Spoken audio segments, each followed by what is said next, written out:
Flowers are beautiful. Flowers are romantic. Flowers are code languages. What?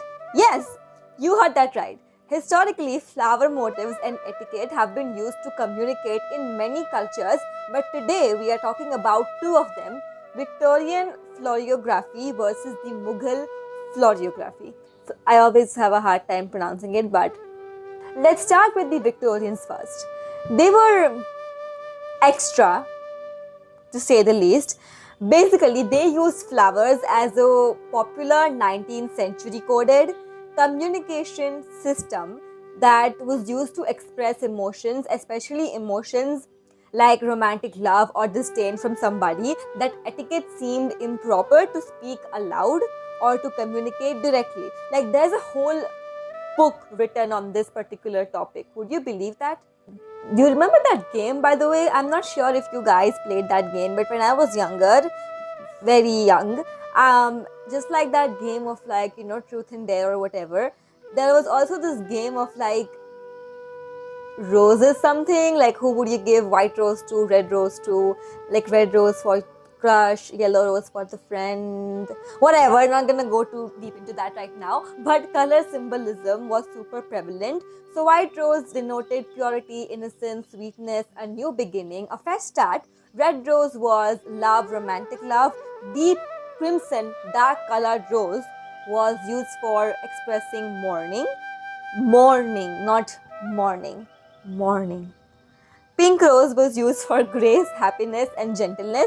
Yellow rose for jealousy slash infidelity. Orange rose for desire and enthusiasm. Why have I never literally seen an orange rose ever in my life? Lavender rose was used for love at first sight, and a coral colored rose was used for friendship, modesty, or having sympathy for someone. Even the method of delivering those particular flowers played a role. Basically, if you gave a flower to somebody with your right hand, it meant a yes, and if you gave it with your left hand, it meant a no. As for the presentations, flowers given upside down conveyed the opposite meaning of their traditional meaning. Now we have a very important role of the ribbon as well. Ribbons tied to the left applied the meaning to the sender, while the right referred to the recipient. But isn't this so cool and adorable? Like, we need to bring this back. This is such a lost art. But anyways, let's look at the Mughal language of flowers now. The Mughal Empire was one of the many empires that has existed in the Indian history, and their language of flowers was more symbolic, and I guess you can say spiritual, rather than to be used in daily conversation. It was used in their architecture, it was used in how they interpreted literally text. They heavily incorporated the Pietra Dura style in their architecture, which was adopted from the Italians, but they heavily used that for the flower symbolism. And let's look at some of their favorite flower, floral symbolism, whatever. The first is parsley. Inspired by the mango shape in cypress tree, it traveled from ancient Persia, where it was known as buta or bote, symbolizing life and eternity, to the Mughal courts, to Europe, to global fashion. This particular design has traveled and seen so much, honestly, and it became so popular in Europe that an entire Scottish town is named after it. Next, we have the rose or the gulab. We love gulab around here. A fun story. Did you know that the rose attar that we use, which is basically like a concentrated formulation of rose oil, which smells really good, that rose attar was invented during the time of King Jahangir's and Empress Noor Jahan's marriage by Noor Jahan's mother. So basically, Jahangir's mother-in-law kind of invented this rose attar for their wedding. I just find, like, just a random fact. Then we have the poppy, a significant symbol of longing and the afterlife, often found in Mughal botanical studies. The nargis or the narcissus, frequently used to represent longing, beauty, and the delicate life of nature. The kamal or the lotus, incorporated from Hindu tradition to represent beauty, prosperity, purity, and divinity.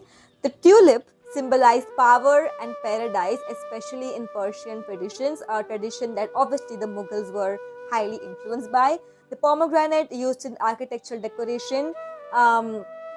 You can see the pomegranate symbolism in the Taj Mahal and the tomb of Itimuddin Dola as a motif of abundance and richness. And lastly, we have the cypress, which stood for long life and strength. The cypress tree or plant was planted in the royal gardens a lot as well, because this tree basically symbolized forever. Religion wise and traditionally speaking, we all know that Mughal gardens were in a char bagh, that is a fourfold garden layout, because this is how the gardens were described in the Quran as heaven, So the heavens or the Jannat in the Quran is described as kind of a char bagh or a fourfold garden with big trees and water streams, etc. And this imagery of heaven as described in the Quran is what the Mughal emperors kind of wanted to embody in their architecture too. So reflecting that fourfold char bagh layout, floral patterns were often also very meticulously symmetrical.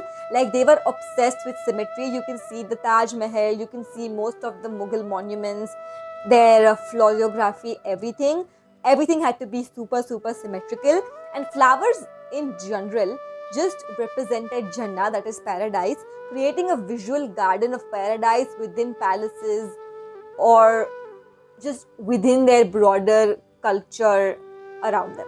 I think flowers are such an underrated part of our everyday human existence and just existence on earth, because the pollens on flowers, they are so important for the birds and the bees and everything.